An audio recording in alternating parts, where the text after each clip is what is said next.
Echoes in the Dark by George Chess. Prologue, The Descent. The cave swallowed sound, not like an open field or empty hall, but like something alive, something intentional. A single beam of light sliced through the black. Dust danced in it, silent, glittering, weightless. Then came a soft click and a whisper of breath. Emma Fielding, Day 3, entering Chamber Delta 7. Helmet cam is live. Oxygen at 91. I'll keep it short. I'm about to breach the crawlspace nobody's mapped yet.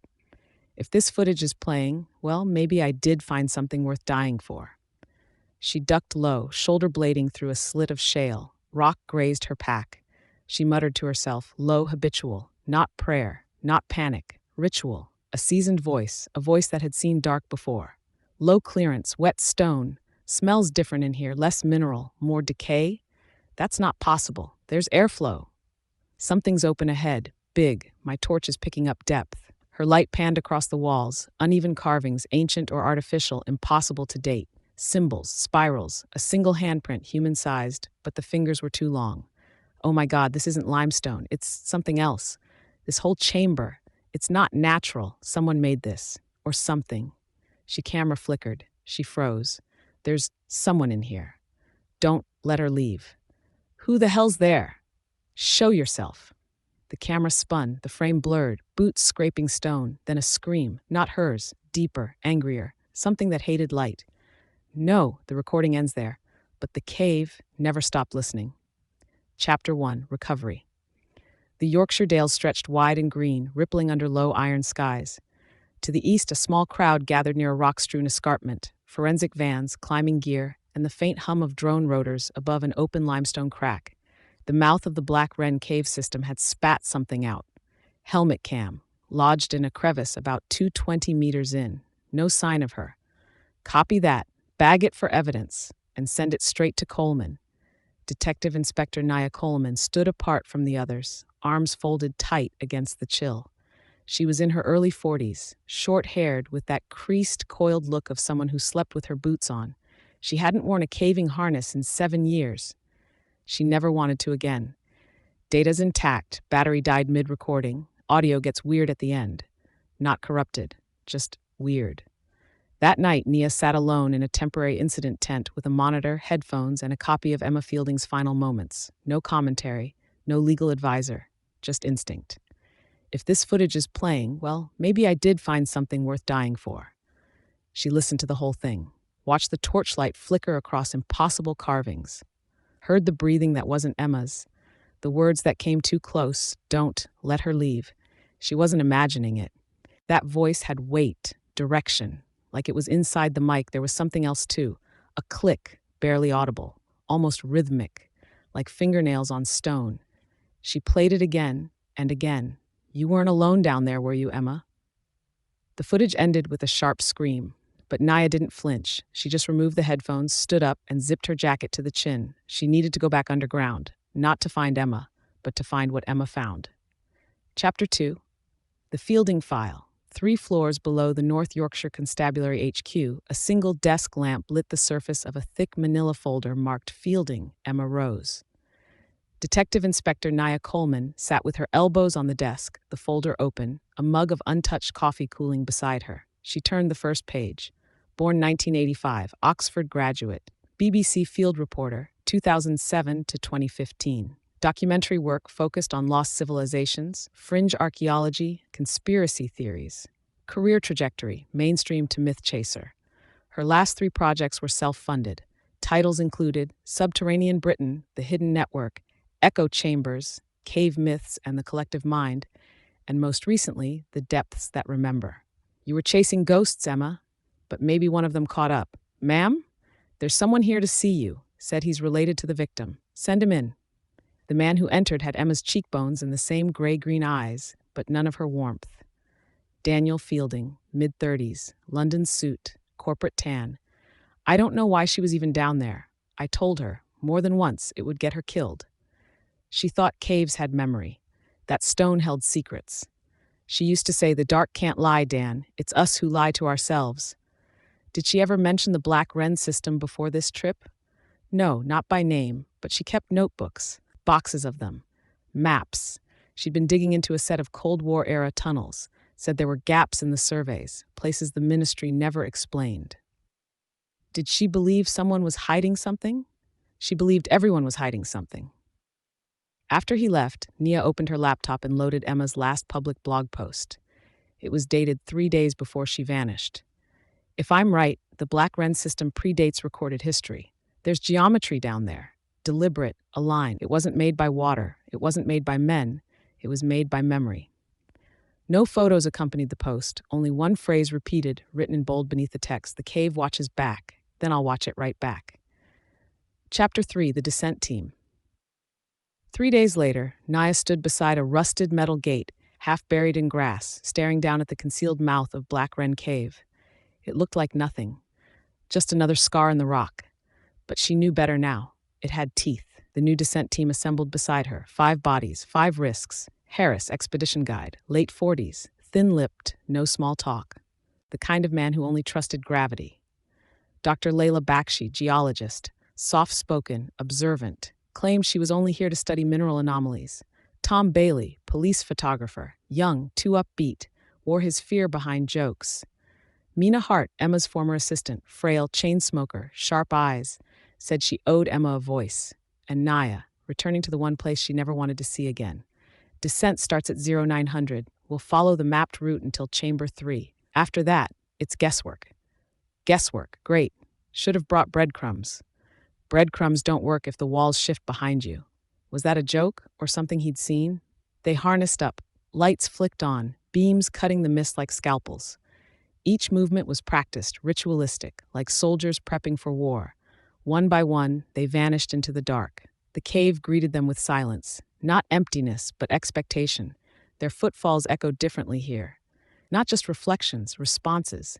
She came through here. I recognized the chalk marks, her code. Striations here are wrong. Erosive layers don't match. Some of this, it's been cut, deliberately. Carvings here, too, look like spirals, or antennae. A symbol for transmission, maybe, or something that listens. Hold. Everyone stopped moving. That wasn't us. They stared down the tunnel ahead. Darkness breathed against their lamps, thick and rippling. Somewhere inside it, something moved. Not fast, not slow, just waiting. Let's keep moving. Chapter 4, Signals. The tunnel narrowed into a jagged descent, hands scraped stone, breath slowed, darkness thickened like wet wool. 3 hours in, they reached the first uncharted chamber. Emma had marked it, barely. See the X, that's hers. Emma used 4 hash marks to mean unstable zone. Rock above is fractured, we go single file, no sudden movement. They obeyed, but even before she saw it, Nia felt the carving. This is not natural erosion. The symbol stretched 6 feet across the far wall, cut into living stone, a spiral inside a jagged oval with 5 notches radiating outward like antennae or veins. At its center, a handprint, human-sized, but missing a thumb. Why just 4 fingers? Not 4 fingers, one missing, scratched out. Look at the etching marks, like it was erased. She saw this. She copied it. I remember she called it the listening gate. The listening gate, and behind gates are always watchers. There's electromagnetic activity here, spiking irregularly. It's bouncing off nothing, like the signals are coming back before they leave. Reflection? No. Return, as if something's sending first. The cave is talking, and we're not its first conversation. They push forward. Soon, the tunnel began to breathe, not literally, but perceptibly. Pressure changed. Ears popped. The rock grew warmer, damp, with condensation that shouldn't have formed this deep. Do you hear that? That's the same rhythm from Emma's recording. I remember it now. I thought it was her glove clicking against her pack. It wasn't. Sound carries wrong down here. Don't trust direction. Stay sharp. The tapping faded. Then something hissed past Nia's left ear. Cold. Thin. Not wind. Just presence. Mark the time. We move in 10. Chapter 5, The Chamber. The tunnel yawned into a vast chamber. It was dome-shaped, unnatural in its symmetry, like the inside of a cathedral built by something without hands. Their headlamps swept across walls so smooth they reflected light in ripples. A single column stood in the center, formed of layered calcite like a spiral spine. She described this, the breathing dome. I thought it was metaphor. These aren't mineral flows. These are shaped. This column was carved. It's like it's listening. Sound in the chamber behaved differently. Whispers came back louder. Footsteps arrived a second late.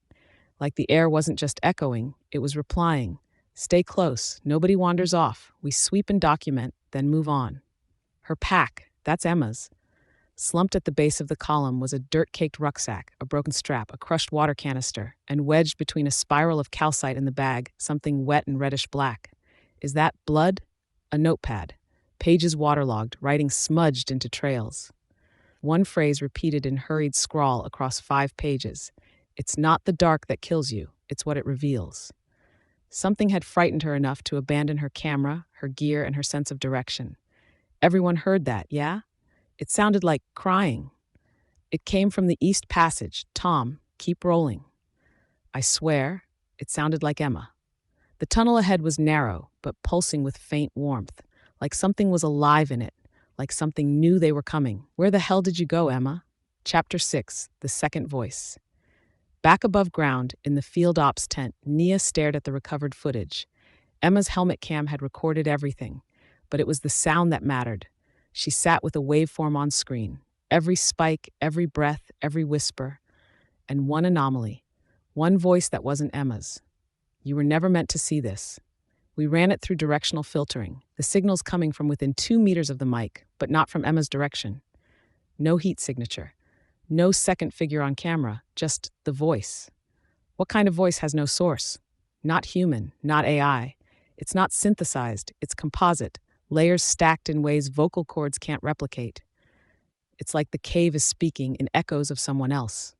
Nia remembered something from earlier, the faint rhythmic tapping from the chamber, like code. She reloaded the audio file and ran it through a Morse filter. 6 missing before her. What? There's more. Beneath the layers. Static cloaked it, but once you isolate the low-band hiss, listen. She saw too much. She took something. She was warned. Nia froze. The same rhythm, the same syntax, almost like a warning or a ritual. She thought of the carvings, of the smooth walls, of the chamber that whispered. Emma believed memory had form, that trauma could imprint into stone, not metaphor, literal encoding. She called it resonant imprint theory, said some caves stored emotion like a black box recorder. Then whatever happened down there is still playing out. The storm rolled in above the dales, quiet at first, but in the cave it was already screaming. Chapter 7, Unburied Day 4. The team descended deeper, following Emma's notations etched in chalk and scratched symbols only she seemed to understand. The walls narrowed, the ceiling lowered, the light grew sluggish. This rock, it's younger than the surface, like it was deposited over something older. We're entering collapse territory. Keep eyes up and don't stray. They entered a new corridor, one not on any survey map. Here, the air smelled like copper and wet bone. Something had once died here. Many things, maybe. Wait, don't step there. Oh God, half buried in the shale and calcite were bones, human, twisted unnaturally, some mummified by the dry air, others stripped to white.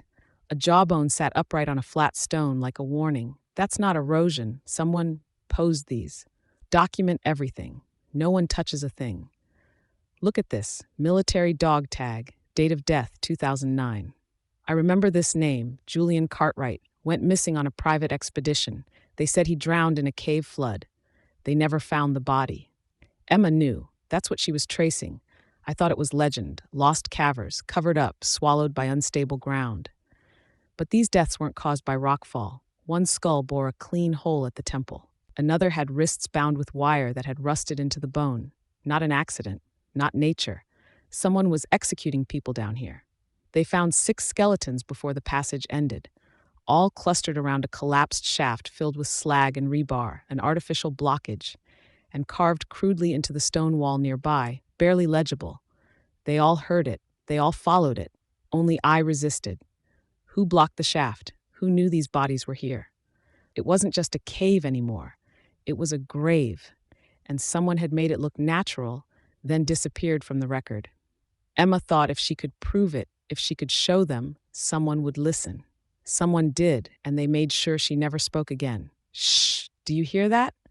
It was coming from behind the wall, and it was still moving. Chapter 8, The Real Map. By headlamp glow and scribbled memory, Mina spread out Emma's waterproofed field journal. Folded inside the back cover was something no one had seen before. She called this her parallel route. She never shared it, said it wasn't for broadcasting, said it would be destroyed if anyone knew she had it. The sketched survey was different from official diagrams. It showed a looped tunnel running beneath the known chambers, marked with a series of coded notations. D12, black mouth, false chamber, and finally, a red inked phrase, the crossing, no return beyond. Who built this lower section? There's no record in BGS files, no records at all, because someone buried it, not just physically, bureaucratically. Emma found references to a mod survey in the 80s, subsurface utility scans along Cold War bunkers. One report mentioned a hollow zone beneath stable strata. Then the file ends. Redacted. So, what? Military used this place? For what? Or buried something they couldn't explain. GPS is glitching again, keeps trying to align us above ground like we're walking in circles, but we're deeper than ever. This strata shouldn't even exist here. It's Jurassic, millions of years older than the rest of the cave. Something's dislocated, something ancient got exposed or repurposed. Emma called this the place where time folds, not a metaphor. The tone pulsed once, then again from deeper in the uncharted passage, perfectly timed, evenly spaced. It was the same sound Emma's final recording captured, distorted by stone and fear. That's not rock noise, that's deliberate. Mechanical, or something trying to sound mechanical. Let's follow the parallel route. They moved as one. The tunnel narrowed, veined with silver filaments embedded in the rock, metallic, unnatural. Even the silence here felt heavier, more aware. This isn't sediment, it's alloy, built into the cave wall, like wiring. It's been grown into the rock. She was right. This was never a cave. It was hollowed for something else. What if Emma never vanished? What if she crossed into something beyond rescue? Nia, her name, spoken not by the living, but by the cave. Chapter 9. Trapped. They had gone farther than any survey, deeper than any map. Now the rock around them felt denser, muffling sound, like they had stepped inside a lung that had just inhaled. The route ahead was sloped and choked with debris. Behind them, the passage curved sharply, like a hooked spine. No clean line of sight back. Still recording. Batteries low. We might lose the uplink soon. No airflow anymore. We've passed the last open chamber. We need to turn. What the hell was that? The rigging line's gone. The rope, we anchored it to that stone. It's gone. Hold position. No one splits up. Nia turned her headlamp back down the corridor. What had been there moments ago, the rope, the anchor, the chalk marks, were all gone. The walls now bore different striations, smoother, rounded, like something had been reshaped. It's like we came through one tunnel and it's sealed behind us. No seismic activity. No tremor. This isn't collapse. This is replacement. Emma said the cave moved when it was watching. It doesn't collapse. It shifts. Again with the code. Always 5 taps. Warning, invitation, then came the footsteps. Not close, not far. Measured, heavy, but impossibly smooth, like something was gliding across the stone. Who's down here with us? Lights off, now. They sat in the silence, breath shallow, backs to the wall. Then a new sound emerged, closer than before. I don't want to see it. Whatever it is, I don't want to see it. The noise moved past them, never touching, never speaking, but somehow knowing. Then silence again. We're being shepherded. Whatever's in here, it's not hunting, it's leading. Where? To whatever took Emma. Air flows back, passage is open again. Same one? Or does it matter? Trapped meant you were somewhere you didn't choose, but this place, it chose them. Chapter 10. Echoes in the dark. The new corridor sloped downward, deeper still. But it wasn't just depth anymore, it was design. The walls bore repeating motifs, the spiral, the handprint, the 4-fingered mark. But now the notches flared outward like antennas, receivers.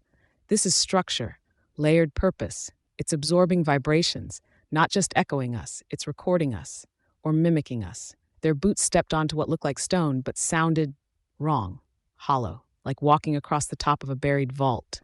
Then they found it. A second dome, larger than the first, perfectly symmetrical, walls glinting faintly with embedded mineral threads.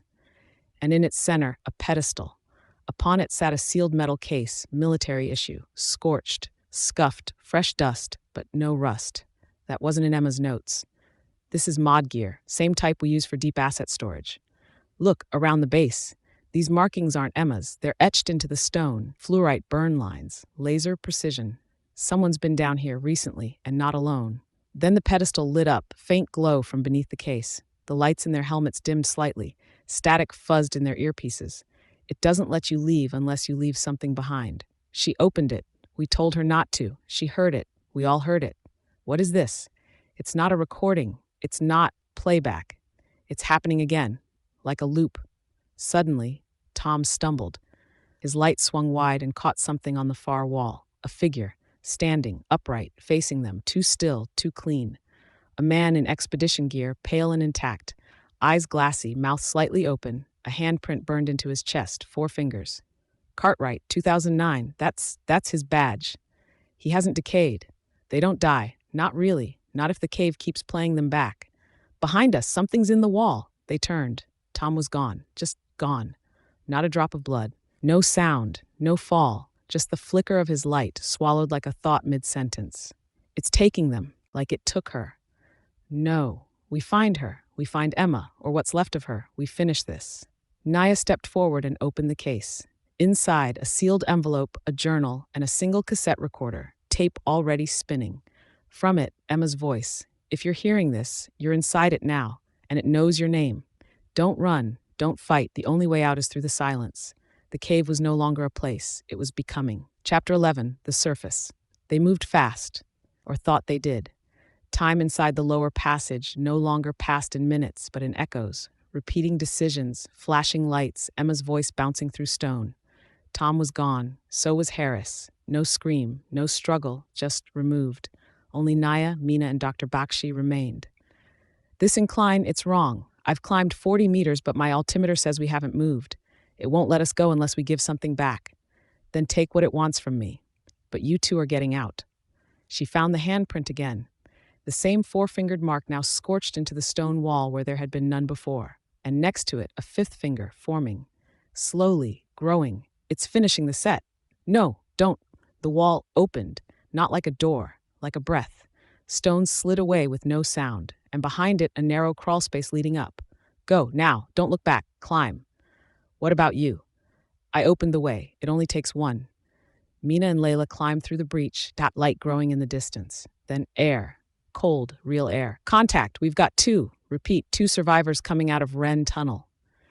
The world returned. Soil, sky, noise. 2 of them came back, but Nia Coleman did not. 3 weeks passed. Recovery teams went back in, found no sign of the lower chamber. No signs of the vault, the figures, or the carved symbols.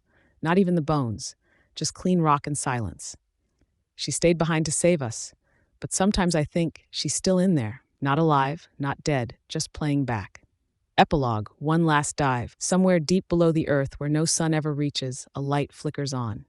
A torch beam swings across stone, and a voice speaks. Familiar, clear. Emma, I'm here now.